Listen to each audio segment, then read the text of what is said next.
Les réponses sans tabou, l'émission qui ouvre le débat sur l'avenir de la communauté juive, présentée par Rafi Marciano. Bonjour à tous les auditeurs, vous êtes bien sur Radio J et vous avez bien raison. Aujourd'hui, pour cette nouvelle émission des réponses sans tabou, nous allons parler de la fête de Shavuot.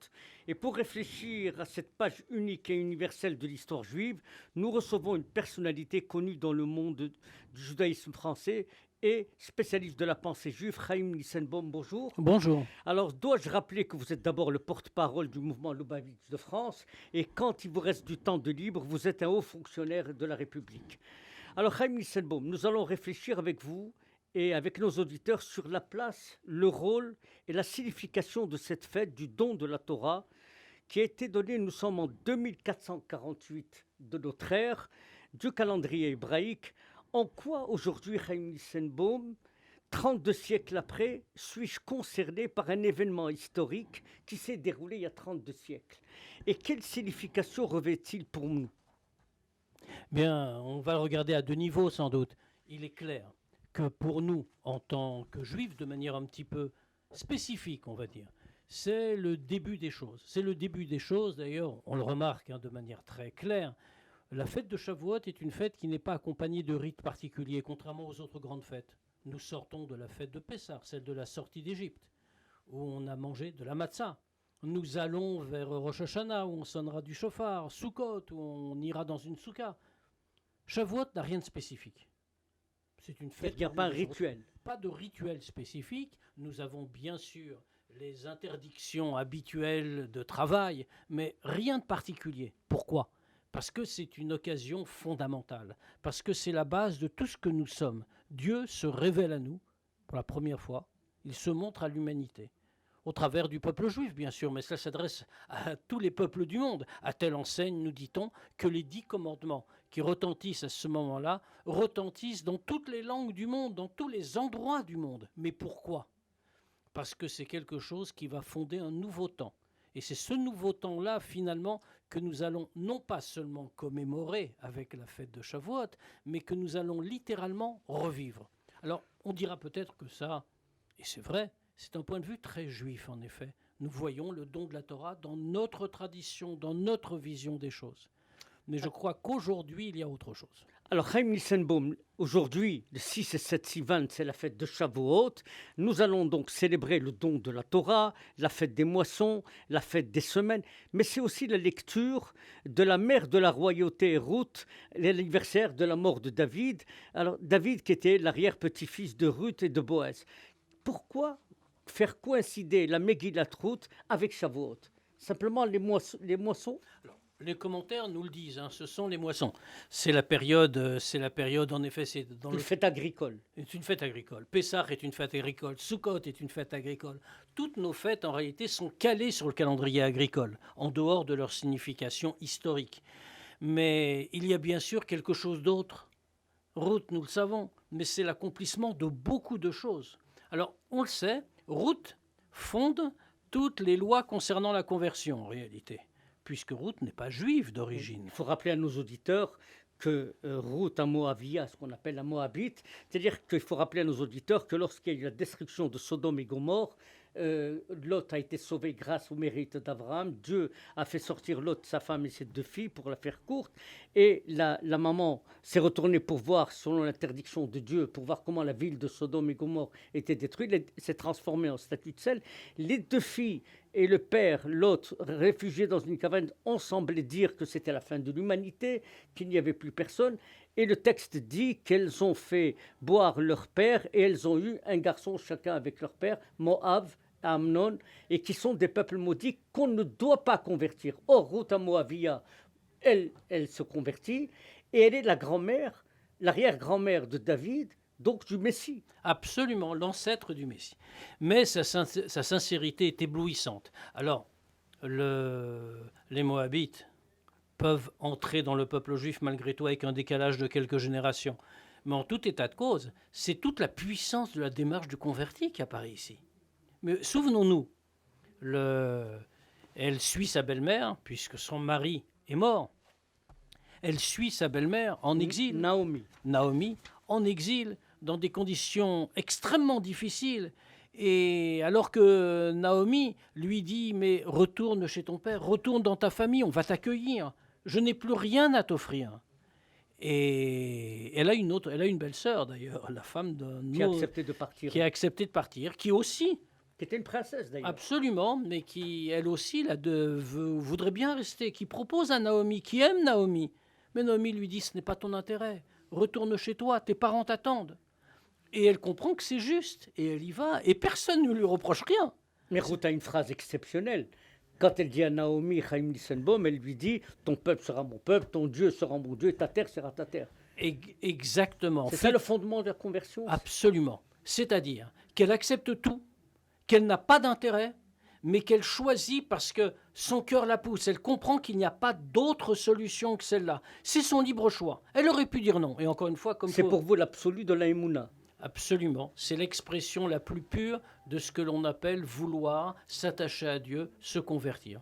Aucun intérêt. Au contraire, ses intérêts sont dans l'autre sens. Tout ce qu'elle veut, c'est vivre comme une juive. La conséquence sera celle qu'on connaît. C'est-à-dire qu'effectivement, elle va vivre comme une juive, et non seulement cela, mais elle est l'ancêtre du roi David, et donc, selon nos textes, du Machiar, du Messie à venir, qui lui-même descend du roi David. Tout ce passage-là, bien, est un vrai passage, comme le don de la Torah, et c'est le rapport. Le don de la Torah est aussi l'entrée dans une nouvelle époque. On va voir ça, on va dérouler. Alors pourquoi est-il entré dans une nouvelle époque? Comme l'histoire de David est une nouvelle époque, comme l'histoire de Ruth est une nouvelle époque. Et finalement, Shavuot, ça tourne toujours autour de la même idée. C'est une vraie révolution au sens strict du terme. Le monde n'est plus le même après. C'est la première fois que l'humanité, qu'un peuple, reçoit une loi. Et c'est fondamental. Et entre nous, je trouve qu'on ne le dit pas assez. Alors bien sûr, tout le monde sait que Shavuot, c'est très important, c'est le don de la Torah. Tout le monde a vu le film, j'imagine. Mais le spectacle hollywoodien, c'est pas la même chose. Mais Shavuot, c'est quelque chose, comme je le disais, qui n'est pas spécifique au peuple juif seulement. Shavuot, c'est l'irruption pour la première fois dans l'histoire du monde d'une norme, d'une loi. Mais retournons en arrière. Auparavant, qu'est-ce que c'est que la loi? La loi, c'est la volonté du souverain, la volonté du puissant. Le roi arrive, il promulgue une loi, le roi suivant arrive, il la détruit, il en met une autre à la place. Et comme on disait en France, sous la monarchie absolue, car tel est notre bon plaisir. La loi, c'est le plaisir du monarque. Et là, c'est la loi de Dieu. Arrive une loi qui dépasse les hommes. Maintenant, la civilisation peut commencer. Mais à partir de ce moment-là seulement. Maintenant, de génération en génération, il y aura une loi qu'on ne peut pas transgresser. Il y a une loi qui s'impose à tous de manière égale, sans tenir compte des profils sociaux ou des aventures individuelles. Et cette idée de loi est essentielle. Et c'est ce qui donne aussi son retentissement, au-delà du spirituel, qui est toujours absolument fascinant. Parce que c'est à ce moment-là qu'une loi donne le sens de l'existence humaine. Mais c'est à ce moment-là que la loi fait les hommes, si l'on peut dire. Qu'est-ce que c'est qu'un homme? Qu'est-ce que c'est qu'une civilisation humaine? Une civilisation humaine, c'est celle qui est encadrée par une loi à laquelle chacun adhère. Nous voyons bien aujourd'hui les questions qu'on se pose sur les évolutions sociales. Alors, Chaim Nissenbaum, pourquoi le maître du monde n'a pas donné la Torah à toute l'humanité? Mais d'une certaine manière, c'est ce qu'il a fait. Il l'a donné au peuple juif avec une fonction. Ne l'oublions pas. Quand on parle de manière un peu captieuse de peuple élu, eh bien, c'est à la fois faux et vrai. Le peuple juif n'est pas élu, horreur de ce mot qui est à mon sens une mauvaise traduction, il est choisi. Il est choisi pour un travail, pour une fonction. Qu'est-il? Mamlechet Kohanim vegoy kadosh, nous dit le texte, un peuple de prêtres et une nation sainte. Le peuple de prêtres, de quoi est-il chargé? Il est chargé de la transmission. Il représente la loi, il représente la norme, il représente une forme de conscience au sein de l'humanité. C'est à travers lui que ce message passe. Et si aujourd'hui il y a une conscience de la loi, c'est sans doute en très grande partie du fait de cet héritage. Alors, Chaim Nissenbaum, bien sûr, on a bien compris ce que vous voulez dire, mais c'est-à-dire que la Torah, elle est unique et elle est universelle. Et pourquoi elle est unique et universelle? Parce qu'elle est juive? Non, parce qu'elle est divine. N'oublions pas quelque chose. Dieu est le Père de tous les hommes. à chaque homme, à chaque peuple. Non, mais il a exclu les autres peuples en leur donnant les 7 mitzvot de Noach, mais toute la Torah en réalité, elle est destinée au peuple juif. La Torah a été créée avant la création, dit le Midrash. Absolument. La Torah, d'une certaine manière, n'a même pas été créée, elle est la sagesse divine. La sagesse divine n'a pas été créée, elle est sage et elle est divine. L'idée n'est pas là. Dieu n'a pas exclu les autres peuples en leur donnant uniquement 7 commandements. Il a inclus les autres peuples en leur donnant 7 commandements qui correspondent à leur mission générale, tandis qu'il incluait le peuple juif en lui en donnant 613 qui correspond à sa mission particulière. Les prêtres ont une lourde charge. Ils ont besoin de nombreuses normes. Ceux qui sont, comme on dit dans le langage d'aujourd'hui, qui sont des laïcs, eh bien, ont besoin sans doute de moins de rites, de moins de choses à accomplir. Mais s'ils ne sont pas là, le corps de l'humanité n'y est pas non plus. Il faut donc y avoir et l'un et l'autre. Et le message doit être transmis. Imaginons un instant. Nous avons un monde qui vivrait selon la norme donnée au mont Sinaï, c'est-à-dire un monde où on ne volerait pas, où on ne tuerait pas, un monde où les règles morales de base seraient respectées, où la famille aurait un sens, où on se dirait qu'on ne doit pas opprimer l'autre, que la liberté individuelle existe, c'est partie de la Torah aussi. Ça, c'est pour vous l'esprit de Shavuot. Exactement. C'est-à-dire que Shavuot doit traduire en réalité tout ce moment historique du Sinaï. Alors, Chaim Misselbaum, ce peuple-là, les Bnei Israël, ce peuple, le texte dit, le peuple d'Israël campa, au singulier, ce qui est très curieux. Je vous ai entendu dire récemment que vous avez fait de ce singulier, en réalité, les Bnei Israël sont devenus, les enfants d'Israël sont devenus un peuple unique à ce moment précis devant le mont Sinaï. C'est pour ça que le texte dit campa. Le peuple s'unit. Il cesse d'être une colère. Le peuple est né au moment de la sortie d'Égypte. Le concept de peuple est né à ce moment-là. Auparavant, les Juifs constituent un ensemble de familles. Mais c'était toujours des Bnei Israël, c'était toujours Absolument. Des enfants d'Israël. La grande différence, c'est que maintenant, il y a un sentiment d'unité. On ne fait plus qu'un. Nous sommes une seule entité. Une entité qui va conduire le monde, qui va conduire en réalité le monde dans une voie civilisationniste, si j'ose dire. Mais il est fou ce peuple. Quand il dit Naase Venishma, d'abord nous allons écouter, ensuite nous allons exécuter. Comment? Ça paraît illogique. C'est littéralement ce que c'est. C'est effectivement de la folie. La folie au bon sens du terme. Oui. Non, c'est-à-dire qu'en général, les gens écoutent d'abord et après on réalise. Le peuple juif alors serait. Est-ce que selon vous, vous qui êtes très proche des textes, est-ce qu'en réalité, c'est à ce moment que le peuple d'Israël a touché l'absolue vérité du don de la Torah? Absolument. C'est exactement ce qui se passe. Ne l'oublions pas.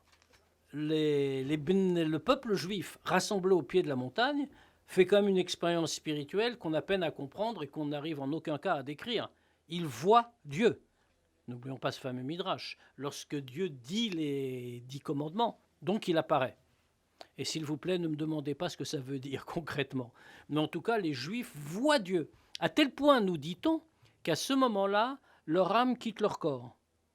Et que, parce qu'aucun être humain, aucune créature ne peut voir le Créateur et vivre. Donc leur âme quitte leur corps, non pas par punition, mais dans une espèce d'élan d'extase. Dieu doit les ressusciter, comme il le fera lorsque le Messie viendra, nous disent nos textes. Donc il les ressuscite, leur restitue leur âme. Cette expérience-là est une expérience que nul autre n'a fait. Alors effectivement, il y a quelque chose ici de particulier qui arrive. Ce moment-là est une rupture. Le monde ne sera plus jamais le même ensuite. Pourquoi? Parce qu'on a reçu pour la première fois une loi.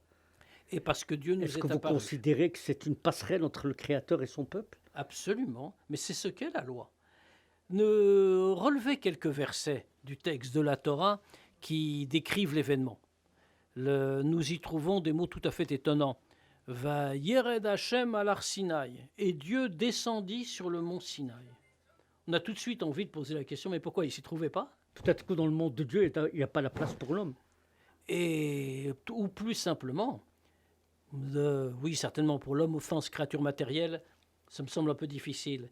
Mais Il y a un midrash qui dit qu'il n'y a pas, dans le monde de Dieu, il n'y a pas de place pour les anges. Les anges refusaient que la Torah soit donnée au peuple d'Israël. Mais, et là aussi, c'est une question. Mais Vayered Hashem al Sinaï, il descend sur le mont Sinaï alors qu'il s'y trouvait. Il est partout dans le monde, il est omniprésent, c'est une de ses définitions. Pourquoi cette précision? Mais parce que jusqu'à présent, c'est un midrash qui nous le dit, jusqu'à présent, il y avait une séparation radicale entre ce que vous appeliez le monde de Dieu, c'est le Tanya. le midrash, entre le monde de Dieu et le monde des hommes. Avec le don de la Torah, c'est cette séparation hermétique qui disparaît. Les sages du Midrash ont une image très parlante. Il nous dit, jusqu'au don de la Torah, il y avait un décret qui régnait dans la création. Et ce décret disait « Bne Surya lo ya'alu le Rumi ou Bne Rumi lo yardu le Surya » Les gens de Syrie ne doivent pas monter à Rome et les gens de Rome ne peuvent pas descendre en Syrie. Arrive Dieu et dit « C'est moi qui commence, j'abats le décret comme il est écrit » et Dieu descendit sur le mont Sinaï. Autrement dit, à partir de maintenant, il y a un passage. Le don de la loi, c'est effectivement le passage. Dieu lance la passerelle entre lui-même et ses créatures. Alors, on a bien compris. Le Sinaï, c'est le don de la Torah. C'est la première fois qu'une loi est promulguée à un peuple pour l'humanité. Et c'est pour donner un sens, comme vous dites, à la vie à travers le Tariag Mitzvot. Absolument. Et Shavuot à travers l'importance de l'étude du Limoud. C'est pour ça que Shavuot, c'est l'étude de la Torah qui est fondamentale. Mais parce que c'est la fête de la Torah. Mais qu'est-ce que c'est que la Torah à la fin? Voilà la question que vous ne m'avez pas posée. Qu'est-ce que j'oublie? Je suis pas. Oui, Qu'est-ce très bonne que question. Qu'est-ce que c'est que la Torah? Pourquoi c'est important? Bon, d'accord, on dit dans notre monde moderne, bon, c'est la Bible, c'est très bien. Mais il y a des textes importants dans la Torah, bien sûr, si on les lit simplement comme ça. Et surtout si on les lit en traduction. Mais il y a des textes, bon, bah, c'est la geste. Belle littérature. Voilà. Du point de vue littéraire, c'est très réussi. Mais vous rentrez dans le texte, vous le fracassez, vous en extrayez pour nous la substance et l'explication. En tout cas, j'essaye. Mais la Torah, qu'est-ce que c'est? La Torah, c'est la sagesse de Dieu. C'est comme cela qu'elle est définie. Souvenons-nous de ce fameux commentaire du Zohar qui reprend le mot Anochi. C'est le premier mot des 10 commandements. Anochi, je suis. C'est la proclamation de l'unité de Dieu, de l'existence de Dieu, le fondement donc finalement de l'ensemble des commandements et de l'ensemble de la Torah elle-même. Un des grands sages du Talmud, le Rav Saadia Gaon, disait que s'il fallait résumer toute la Torah en un mot, on aurait choisi celui-là. Anochi. Anochi. Or, ce mot Anochi, nous disent nos commentateurs, est formé donc pour tous les hébraïsants de quelques lettres. Aleph, Nun, Chaf, Yud. Ce sont les initiales de 4 mots en hébreu, enfin plutôt exactement en araméen d'ailleurs, d'après le commentaire. Ana, Nafshi, Ketavit, Yehavit. On dit, les initiales y sont Aleph, Nun, Chaf, Yud, et cela signifie moi, mon essence, je l'ai écrite et je l'ai donnée. Et nos sages de rajouter, cela signifie Dieu s'est revêtu à l'intérieur des lettres de la Torah et il nous l'a donnée. La Torah n'est donc pas un simple récit historique ou un recueil d'histoires de nos ancêtres. La Torah, c'est l'essence de Dieu revêtue dans un texte et qui nous est donnée pour que nous nous en pénétrions. Et bien sûr, ça change. Si je vous dis, Chaim Nissenbaum, que certains affirment que Shavuot, c'est le Shabbat de l'humanité. Et c'est la construction positive de l'état de sainteté. Est-ce que vous diriez que Shavuot peut être, selon vous, et je ne sais pas si dans le Tanya on souligne ça, le Tikkun Olam et l'annonce des temps messianiques? Bien, d'une certaine manière, ça l'est, par définition. Bien, pourquoi? Parce qu'encore une fois, Dieu apparaît dans le monde. Dieu apparaît dans le monde et se révèle. Et là encore, on ne mesure pas toutes les conséquences de cette phrase, de ce que l'on est en train de dire. Mais comment la divinité est par nature séparée de la création. Par définition d'ailleurs. Parce que si le créateur n'est pas séparé de sa création, il n'y a pas de création. C'est-à-dire la création présuppose qu'il y ait un créateur et un créé s'ils ne sont pas séparés. Ce n'est pas distinguable. Et si ça n'est pas distinguable, il n'y a pas de création. En d'autres termes, il y a une vraie séparation. Alors, je reviens à ma première question du début d'émission, Chaim Nissenbaum. En quoi, moi, aujourd'hui, 32 siècles après, je suis concerné par un événement historique qui s'est déroulé il y a 32 siècles? Parce que ce n'est pas un événement historique qui s'est déroulé il y a 32 siècles. C'est un événement d'aujourd'hui. C'est un événement de chaque seconde. D'ailleurs, dans le rituel juif, dans la liturgie juive, on le dit tous les matins. On affirme, on remercie Dieu dans les bénédictions du matin. On le remercie sous quelle forme? On dit qu'il est noten à Torah. On le remercie qui donne la Torah. Et on le dit au présent. Aujourd'hui. Ce qui est une absurdité, bien sûr. On aurait dû dire au passé, Nathan à Torah, qui a donné la Torah il y a 3000 et quelques années. Mais ici, ce n'est pas ce qu'on dit. Il la donne maintenant. Il lance la passerelle vers nous maintenant. Lorsqu'aujourd'hui un homme étudie la Torah, étudie ce qui nous a été transmis. Alors, il faut le préciser, dans n'importe quelle langue. Lorsque la Torah retentit dans toutes les langues du monde, c'est pour une raison très précise. C'est pour que ce caractère de sainteté, de l'essence de Dieu, passe dans toutes les langues et ne soit pas réservé à ce qu'est la langue sainte, autrement dit l'hébreu. Mais quand on étudie la Torah, on lit un texte quelque part, où que ce soit, à la synagogue ou ailleurs, eh bien à ce moment-là, nous dit-on, Dieu s'assied en face de l'homme qui étudie et étudie avec lui. Alors, Chaim Nissenbaum, ce soir, comme nous, vous allez célébrer la fête de Shavuot. Qu'est-ce que vous diriez aux auditeurs? Comment ils doivent vivre à partir de ce soir rapidement? Dans quel esprit ils peuvent vivre Shavuot après ce que vous avez expliqué? Ils doivent le vivre comme un événement contemporain. Plus que contemporain, comme un événement d'aujourd'hui. On est responsable? Plus que cela, on est présent au mont Sinaï demain matin. Lorsque nous irons à la synagogue pour écouter la lecture des 10 commandements, nous n'irons pas nous impliquer dans un rituel habituel. Nous n'irons pas simplement célébrer une fête. On va citer le Harizal, Rabbi Yitzhak Luria. Rabbi Yitzhak Luria, sur un verset qui se trouve dans la Megillah, dans le livre d'Esther. Ayamim haele niskarim venaasim. C'est à la fin du texte. Il nous est dit, ces jours-là sont commémorés et sont faits. Le Harizal relève cette espèce de redondance. Commémorer et fait. Mais ça veut, pourquoi pas un seul des deux mots? Ces jours-là, les jours de Purim en l'occurrence, sont commémorés ou sont faits. C'est le Naaseh Nishma. Ah, il nous dit bien plus que ça. Quand on commémore un jour, on le refait. On le revit comme la première fois qu'il s'est déroulé. C'est-à-dire que demain matin, à la synagogue, lorsque nous irons écouter les 10 commandements, nous ne serons pas dans nos synagogues, aussi belles soient-elles. Nous serons au pied du mont Sinaï et c'est Dieu qui les dira. Vous et moi, on était devant le mont Sinaï. Absolument. Et aujourd'hui, on se remémore ce qu'on a oublié.